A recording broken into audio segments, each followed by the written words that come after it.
چۆن ئۆتۆمبیلی چینی بازاڕەکانی هەرێمی کوردستان و عێراقی کۆنتڕۆڵ کرد؟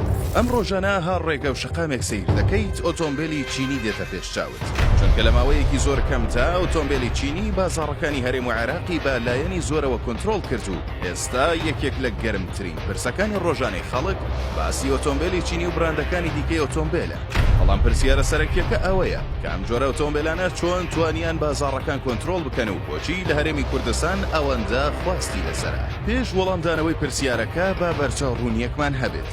ئەگەر سەرنجێک بخەینە سەر خواست و ویستی خەڵک و بازاڕی ئێستای ئۆتۆمبیل لە هەرێمی کوردستان ڕاستی زیاترمان بۆ دەردەکەوێت، چونکە هەر بە لێکدانەوەیەکی سادەی ئامار و داتاکان بۆمان دەردەکەوێت. تەنیا لە ماوەی یەک ساڵی ڕابردوودا 10,000 ئۆتۆمبیلی چینی بە شێوەی فەرمی هەناردەی هەرێمی کوردستان کراون. جیا لەمەوە و تەنیا لە ماوەی 6 مانگی یەکەمی ئەم ساڵدا 18,000 ئۆتۆمبیلی دیکەی چینی هاوردەی هەرێمی کوردستان کراون.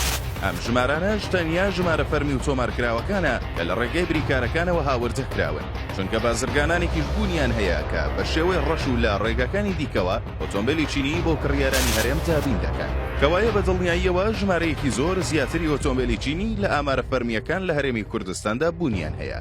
ئەمەش خۆی لە خۆیدا سەلمێنەری یەک ڕاستیە کە ئەویش بریتیە لە خواستی خەڵک. لە ئێستادا ئەگەر لە خاوەنی ئۆتۆمبیلە چینیەکان بپرسی هۆکاری کڕینی ئەم ئۆتۆمبیلانە چییە، بەشێکی زۆریان پێش هەموو شتێک باسی نرخە گونجاوەکانیان دەکەن و دەڵێن بە نرخێکی باش یان کەم تا مامناوەند دەتوانی باشترین جۆری ئۆتۆمبیل بکڕیت. اینجا دنیایەک تایبەتمەندی جۆرا و جۆر کە ئەگەر لە ئۆتۆمبیلێکی براندا بتەوێت ئەو مواصفاتانە هەبێت پێویستە 2 قات و 3 قات پارەی زیاتر بدەیت.